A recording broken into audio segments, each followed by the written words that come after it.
This is Mr. Magnifico, and I found a very intriguing item at my local charity shop. So let's look at it together in this video.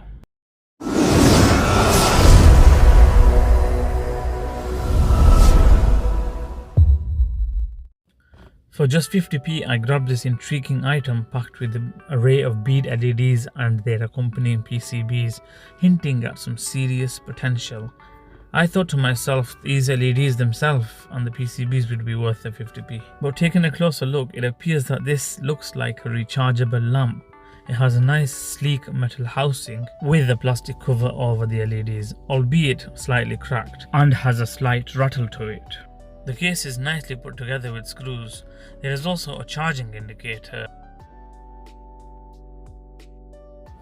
On the back of the unit, we can see that there are two wall mounting holes, and on top we can see that there is an old Nokia style charging port, which means this must have been made a while ago. So if you do recognize this, please leave a comment in the comment section and let me know.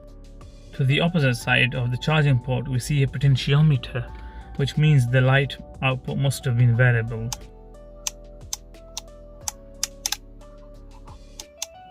I do love the audible clicking sound.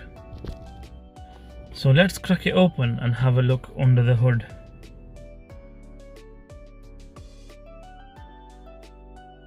Lifting the front cover, we are greeted with a very simple electrical circuit.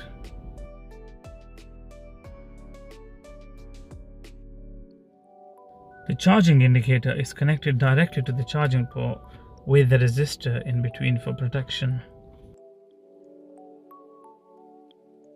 The LEDs are hooked up in parallel, which means they are all receiving the same amount of power and they will light up evenly.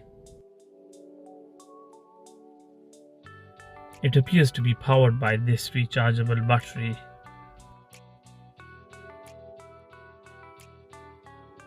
On having a look at the label, we can see that this is a very tiny lead acid battery. It is 4 volts and 1 amp, which means it won't last very long, but it will be practical for small devices. The battery is connected to the charging port and then connected to the LEDs through the potentiometer. The potentiometer also has a very simple design. Each level of the potentiometer has a resistor which limits the power given from the battery to the array of LEDs, and this is what will determine the brightness. Having tested the battery, it was not surprising that the battery was completely dead. This is not uncommon for lead acid batteries. So in order to get the project to run and see what the lamp would look like, I decided to change it out for an 18650 battery. A fully charged 18650 battery would be safe enough to use as a direct replacement for this lead acid battery. It would also give us an idea of what the lamp would have looked like if it was working.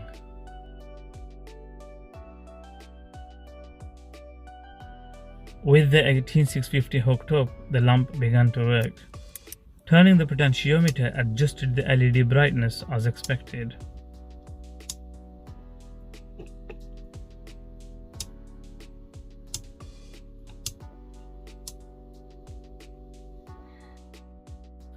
I noticed that the middle LED had a warm yellow tint to it, whereas the side two were cool white.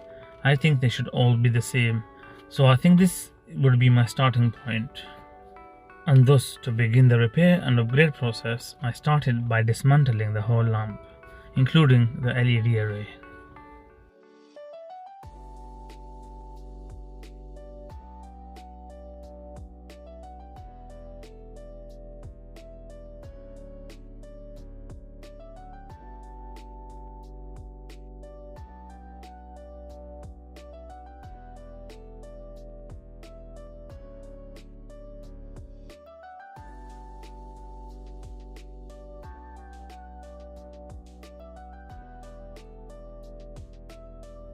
This will definitely need replacing, but let's start with the LEDs.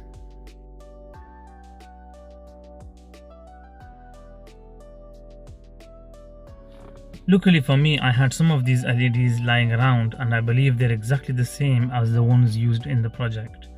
These LEDs with their bead shape give a lot of light and consume very little power. They do require a heatsink, which is in the form of a PCB, and they are very easy to work with as the polarity is very clearly marked.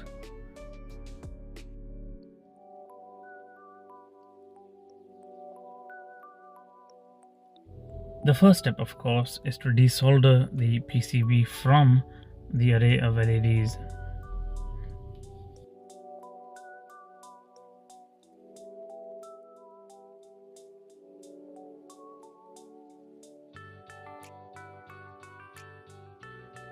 And once that has been done, it is time to remove the actual LED from the PCB and then clean up the soldering pads.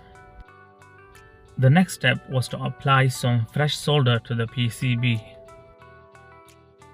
And then it was just a matter of placing the bead LED and soldering it in place.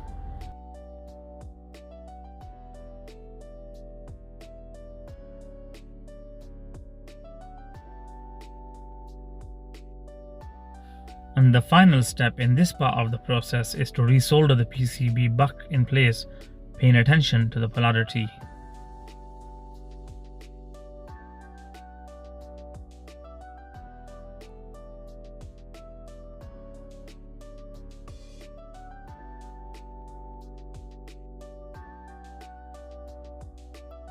A quick test determines it is working perfectly and the color of the LEDs match.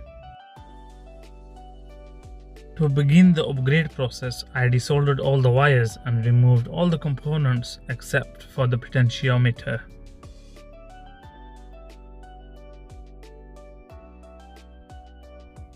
So before I can do anything, I'm going to remove this old charging port. And that was easily done.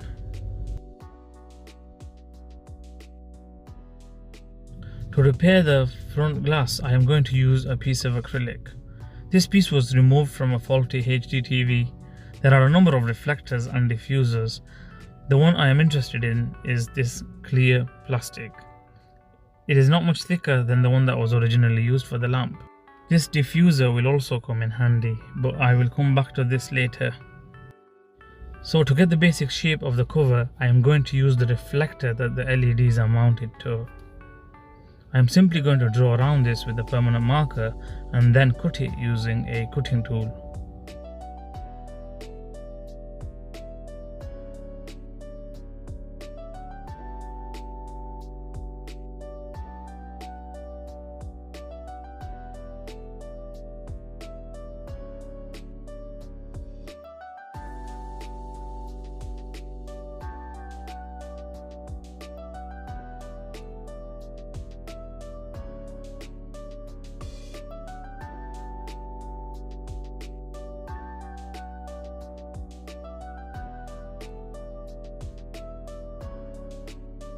After cutting the shape of the front cover, I went around it with a blade to ensure that there are no jagged edges and it fits perfectly.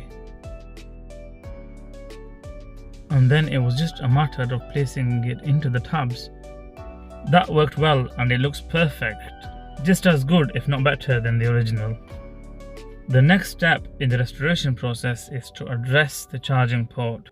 As I'm going to be using a TP4056 chip with a USB-C connector, I'm going to utilize this 3D printed part, which has a cutout for the USB-C connector, and the TP4056 chip fits snugly inside it.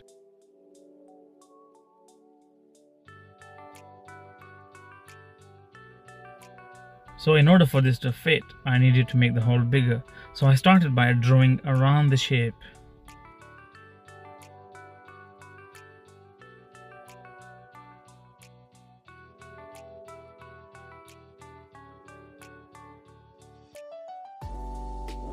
I then used a center punch to mark a hole adjacent to the existing one. I then used a drill bit to cut this hole through. After this, I used a tin snip to join both the holes together. The next step was to use a cutting tool to get a rough shape and then a grinding tool to get the perfectly smooth shape.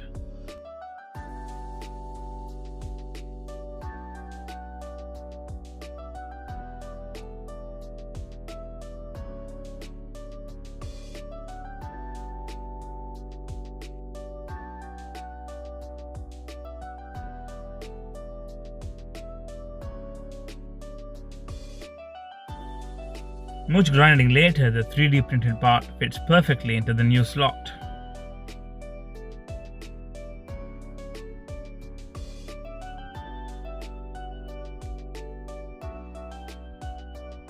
This is how the TP4056 will be installed.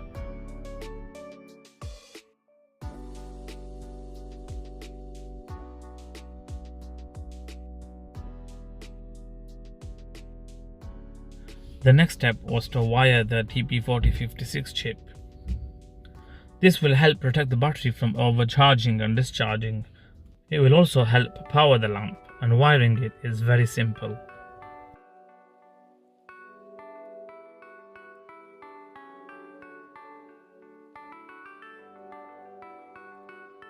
The negative out cable will be connected to the LED lamp, and the positive out will be connected to the potentiometer.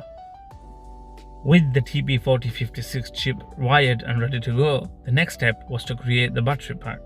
For this, I am using the Samsung 26C 2600 mAh cells. I am going to use two of them in parallel, giving me a 1S 2P configuration. And with the 2600 mAh cells, combined it will give me the capacity of 5200 mAh, which is just over 5 times as much capacity as the lead acid battery.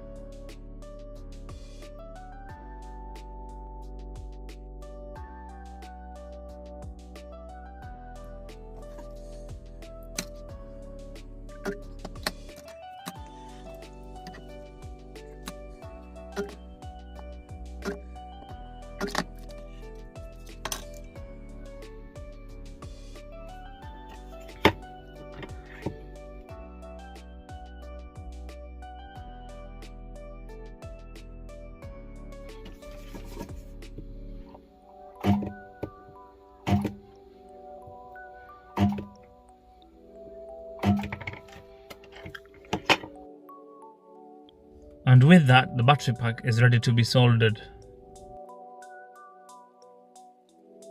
To solder the battery pack into the circuit, I started by heating up the middle of the two cells. This is the safest point to heat up. Once it was warm, it was ready to adhere the solder.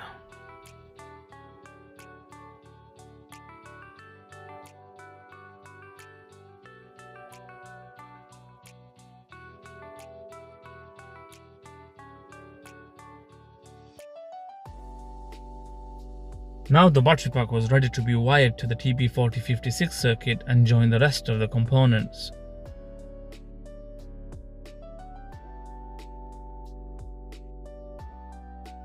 With the battery pack wired in place, I covered the exposed terminals in Kapton tape. This will provide thermal protection as well as protecting against short circuits. The next step was placing all the components so that the excess wires could be trimmed.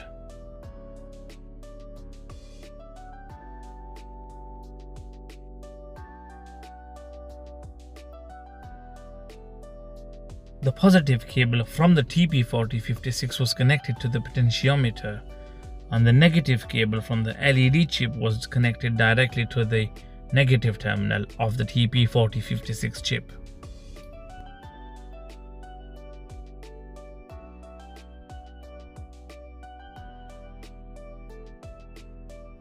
And then of course the positive cable from the array of LEDs was connected to the potentiometer's output.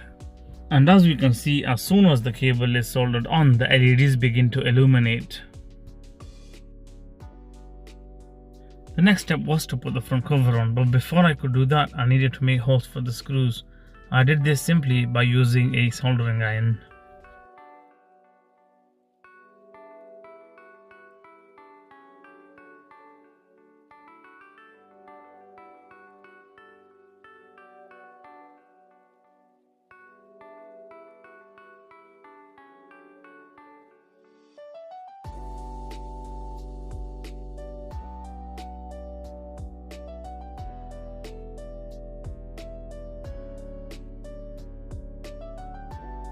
Now let's look at the diffuser that I had mentioned earlier.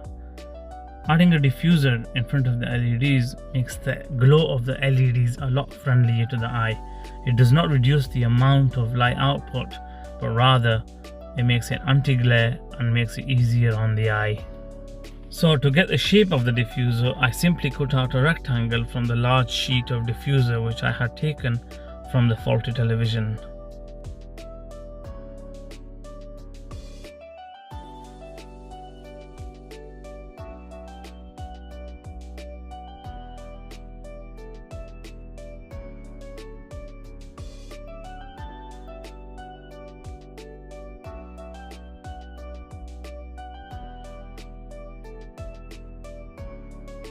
With the diffuser done, it was time to glue the battery pack and the charger in place.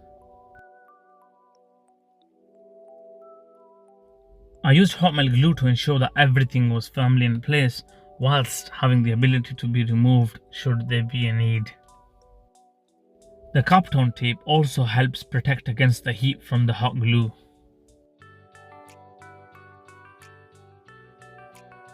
Whilst the TP4056 chip is actually firmly in place, I still use some hot glue to ensure that it doesn't move when the charger is plugged in.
Before I start screwing everything back in place, one last test to determine that everything is working as expected.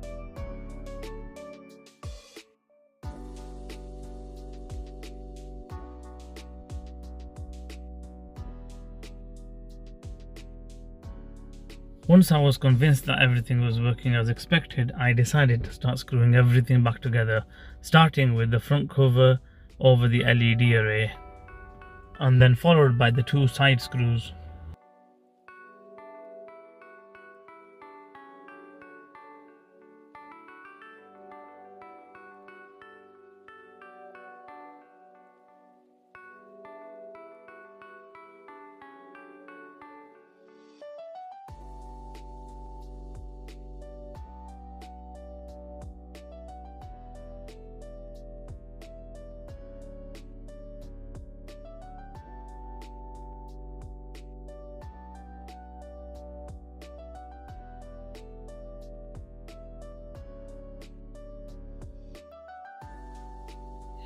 And there we have it, a unique metal-bodied wall-mountable LED lamp with a long-lasting lithium-ion battery, USB-C charging, and variable diffused light settings.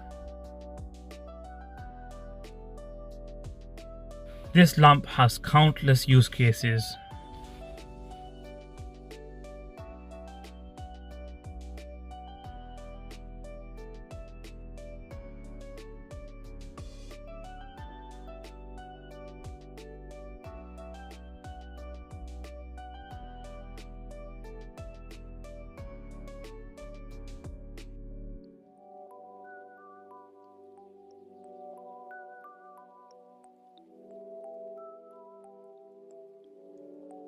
Once again, don't forget to let me know in the comments section if this is one of your projects.